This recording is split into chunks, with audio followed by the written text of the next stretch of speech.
ஓம் ஸ்ரீ குருப்பியோ நமஹ. ஓம் கம் கணபதையே நமஹ. நம்ம ஸ்ரீநிகேதன் வலைதளம் வாயிலாக முருகப்பெருமானுடைய சஹஸ்ரநாமத்திலிருந்து தினம் ஒரு நாமாவளியை சிந்திச்சென்றோம். இன்றைய தினம் 489வது நாமாவளியாக ஓம் நிஷ்பிரத்யூகாய நமஹ.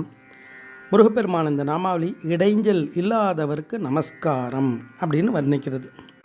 பிரத்யூகா அப்படின்னா இடையூறு, தடை.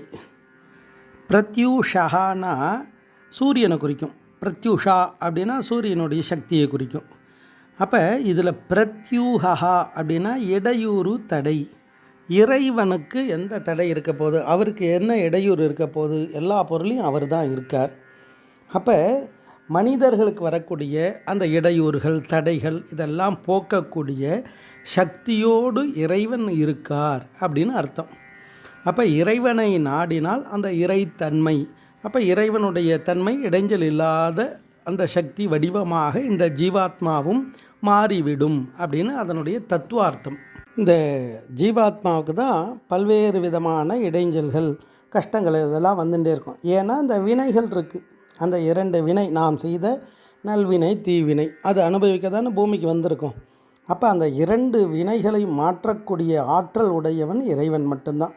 அதனால்தான் வினை ஓடவிடும் கதிர்வேல் மறவேன் அப்படின்னுவர் அடியார்கள் எல்லாம். முருகன் இறைத்தன்மையை வர்ணிக்கும் பொழுது அவரை சொன்னால் எப்பேற்பட்ட வினையும் தீயில் பஞ்சு மாதிரி ஆயிடும் அப்படின்னுவர். விண்ணூர் அடுக்கிய விரைகில் வெவ்வழல் உண்ணிய புகில் அவை ஒன்றும் இல்லையாம், உலகினில் பண்ணிய பயின்ற பாவத்தை நன்னி நின்று அறுப்பது நமச்சிவாயவேன்னுவர். அது மாதிரி அடியார்களெல்லாம் அதை அனுபவித்து சொல்லியிருக்கா. அருணா சுவாமிகள் சொல்லும்பொழுது அடியேன் இடர்படு துயர் தீர, ஏன்னா இடரோடு தான் இந்த ஜென்மாவே பிறக்குது.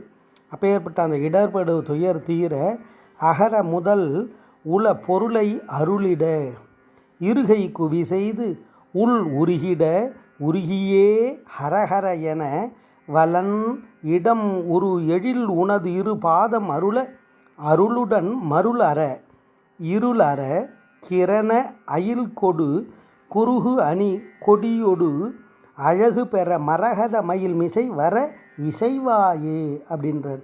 நீ இந்த மரகத மயிலில் நீ வர்றதுக்கு எனக்கு அனுகிரகம் பண்ணுப்பா, நீ விரும்பி வாப்பா அப்படின்னு கூப்பிட்றார். அப்படி இறைவனுடைய அருள் வந்தால் ஜீவனுக்கு இருக்கக்கூடிய எப்பேற்பட்ட இடைஞ்சல்கள், தடைகள் எப்பேற்பட்டதாக இருந்தாலும் பொடியாயிடும். அந்த கிரௌஞ்ச மலை எப்படி பொடியாச்சோ அது மாதிரி மனிதனுடைய துன்பம், அந்த பல்வேறு விதமான வினைகள் இதெல்லாம் முருகப்பெருமானுடைய பார்வையால் பொடி பொடியாயிடும். அப்பேற்பட்டவன், அவருடைய ஆற்றல் எப்பேற்பட்டதுன்னா இடைஞ்சல் இல்லாதவராக இருக்கார். அதை தான் இந்த நாமாவளி முருகப்பெருமான் அழகாக வர்ணிக்கிறது. ஓம் நிஷ்பிரத்யூகாய நமஹ. ஸ்ரீ குருப்பியோ நமஹ. ஓம் சும் சுப்பிரமணியாய நமஹ.